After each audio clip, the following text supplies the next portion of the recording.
Hello students, welcome to engineering mathematics by Danshu Shabir. आज हम एक क्वेश्चन सॉल्व करेंगे of linear ordinary differential equations of higher order. Last video में हमने देखा था एक क्वेश्चन सेम इसी टॉपिक से, और उसमें भी हमने बाउंड्री कंडीशंस यूज किए थे। यहाँ पे भी हम बाउंड्री कंडीशंस यूज करेंगे। ये जो क्वेश्चन है थोड़ा सा टिपिकल है, इसलिए मैंने सिलेक्ट किया। और इसमें डिफरेंस क्या है, उसमें एक्स और वाई हमारे डिपेंडेंट और इंडिपेंडेंट वेरिएबल्स होते थे, लेकिन इस डिफरेंशियल इक्वेशन में यहाँ पे एक्स हमारा क्या है, डिपेंडेंट वेरिएबल, और टी हमारा है इंडिपेंडेंट वेरिएबल।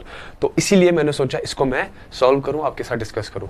तो बिफोर सॉल्विंग दीज कंडीशंस मैं क्या करूंगा, पहले मैं इसका डिफरेंशियल इक्वेशंस, इस डिफरेंशियल इक्वेशन का मैं जनरल सॉल्यूशन फाइंड करूंगा। ठीक है, so we will find general solution of this differential equation.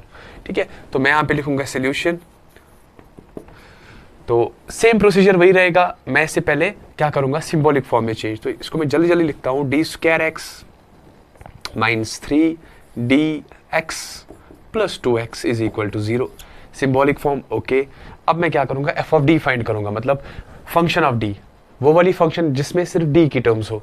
तो वो मैं कैसे फाइंड करूंगा, D square minus 3d plus 2x। ठीक है, x नहीं आएगा, x बाहर ही आएगा।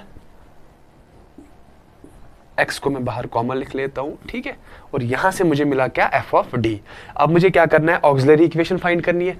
ऑक्सिलरी इक्वेशन के लिए मैं क्या करूंगा, एफ ऑफ डी को पुट करूंगा 0। ठीक है, तो I will put f of D is equal to 0। F of D हमारा ये है, तो मैं लिखूंगा D square minus 3d plus 2 is equal to 0।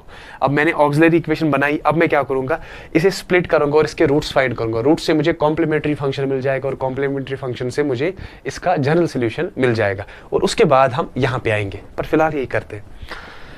अब मैं क्या करूंगा, इसमें इसको स्प्लिट बाय मिडिल टर्म करते, D square minus 2d minus D plus 2 is equal to 0। तो d को कॉमन लेते हैं, अंदर बचेगा d माइनस 2। यहाँ पे भी d माइनस 2 ही आना चाहिए। ठीक है, तो उसके लिए मैं यहाँ पे माइनस लगाऊंगा, -1, ये प्लस बन जाएगा। ठीक है, तो यहाँ पे आ जाएगा d माइनस 2 एक रूट, और सेकंड है हमारा d माइनस 1 सेकेंड रूट। ठीक है, which implies d is equal to 2 and 1। तो हमारे रूट्स क्या निकले, रियल, ये रियल है। 2 and 1 इमेजिनरी नहीं है, क्योंकि इसमें आयोटा वायोटा कुछ भी नहीं है। और क्या है, ये नॉन रिपीटिंग। ठीक है, तो इसके कॉम्प्लीमेंट्री फंक्शन हम कैसे जानेंगे, complementary function of e to the power वो वाला रूट 2, और उसके साथ में इंडिपेंडेंट वेरिएबल। हमारा इंडिपेंडेंट वेरिएबल इस डिफरेंशियल इक्वेशन में क्या है, t, तो t में लिखूंगा। और ये कौन सी टर्म है, पहली टर्म, तो इससे पहले मैं लिखूंगा c1 प्लस, अब सेकेंड टर्म तो c2 लिखेंगे, e की पावर में रूट सेकेंड रूट क्या है 1, उसके साथ में मल्टीप्लाई क्या करेंगे, इंडिपेंडेंट वेरिएबल जो हमारा t है।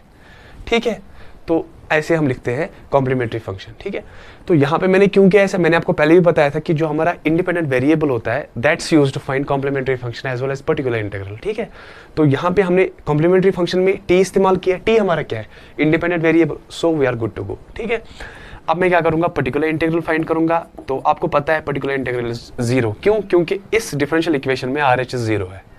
तो अब मैं क्या फाइंड करूंगा, इसका जनरल सॉल्यूशन। ठीक है, तो जनरल सॉल्यूशन फाइंड करने के लिए मैं कौन सा वेरिएबल यूज करता हूं, dependent variable.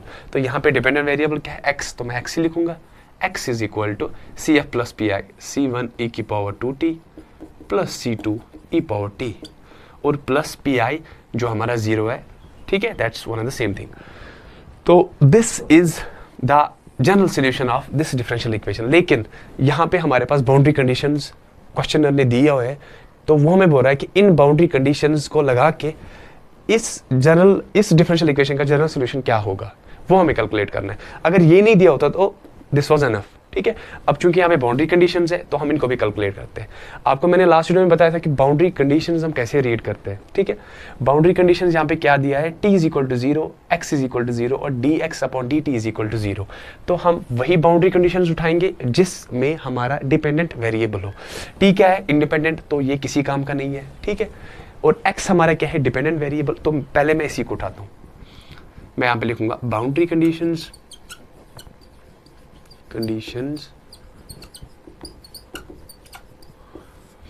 x is equal to 0।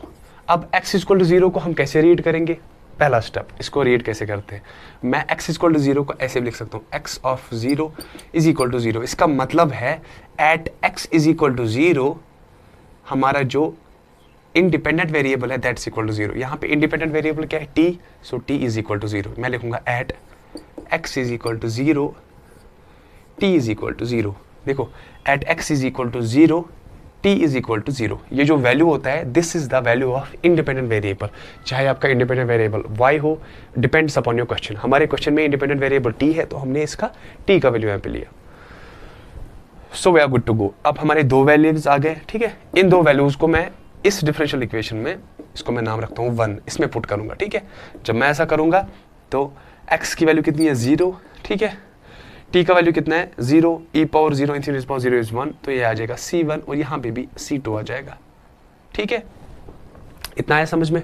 Second dx, अब हमारा ये कंडीशन है dx upon dt is equal to 0, मतलब जो x है इसका डिफरेंशिएशन दैट्स इक्वल टू 0। लेकिन हमारे पास क्या है, सिर्फ x, तो हम फिलहाल क्या करेंगे, dx अपॉन dt पहले फाइंड करेंगे, उसके बाद वो वाली बाउंड्री कंडीशन इसमें अप्लाई करेंगे, ठीक है।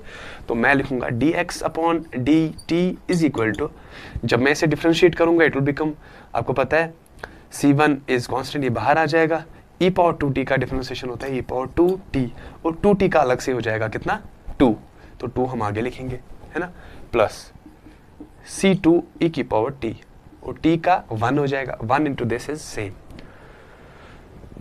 तो अब हमारे पास बाउंड्री कंडीशन हम अप्लाई कर सकते हैं। बाउंड्री कंडीशन हमें क्या कहता है, dx upon dt is equal to 0। देखो dx अपॉन dt किसके बराबर है, 0 के, है ना, 2, एक सेकेंड, dx अपॉन dt, इसको यहाँ पे रीड करते हैं पहले, dx upon dt is equal to 0। इसका मतलब है, इसको मैं ऐसे भी लिख सकता हूँ, dx upon dt 0 is equal to 0। इसका मतलब है at dx upon dt is equal to 0 हमारा जो इंडिपेंडेंट वेरिएबल है t दैट्स इक्वल टू 0। ये ऐसे ही हम रीड करते हैं। तो हमारे पास दो वैल्यूज आ गए, एक तो dx upon dt is equal to 0 and t is equal to 0। इसको यहाँ पे पुट करो, 2c1 e power 0 is equal to 1 same ही आ जाएगा, plus c2 e power 0 is equal to same. अब देखो इक्वेशन, इसको मैं नाम रखता हूँ 2 और 3। इक्वेशन 2 और 3 को कंपेयर करो, this will become c1 plus c2 is equal to twice c1 plus c2, यही है।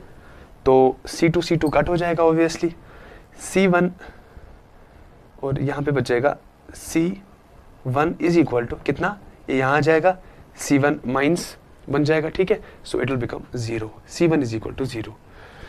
तो पुट c1 इन दिस, इसका मतलब है हमारा c2 भी 0 है, विच इम्प्लाइज c2 इज ऑल्सो इक्वल टू 0। तो हमारे दोनों वैल्यूज आ गए, c1 भी और c2 भी। अब हम इन वैल्यूज को अपनी डिफरेंशियल इक्वेशन में पुट करेंगे, और c1 और c2 जो है अननोन है, वो एलिमिनेट हो जाएंगे। जब मैं ऐसा करूंगा it will become x is equal to 0। हमारी डिफरेंशियल इक्वेशन बन जाएगी x इज इक्वल टू 0। क्यों, क्योंकि c1 0 है, c2 0, तो ये 0 बन जाएगा। तो this is the solution of this differential equation, ठीक है। x इज इक्वल टू 0 थोड़ा सा टिपिकल था, क्योंकि यहाँ पे देखो डिफरेंशियल इक्वेशन में, इस कंडीशन में डिफरेंशियल इक्वेशन हमारी 0 बन रही है, सो इसका जनरल सोल्यूशन 0 है। So it's a very typical example, मैंने सोचा आपको मैं बता दूं, और बस यही सिंपल है। यहाँ पे क्या था, t हमारा क्या है, डिपेंडेंट वेरिएबल, पिछले वीडियोस में x और y होता था, तो यही डिफरेंस था। कोई कंफ्यूजन होगा तो मुझे कमेंट्स में बताना। आगे हम पढ़ेंगे पर्टिकुलर इंटीग्रल कैसे फाइंड करते हैं अगर RHS हमारा नॉन जीरो हो। आई होप आपको समझ आया होगा ये दोनों लेक्चर्स। समझ आया तो लाइक करना। Thank you.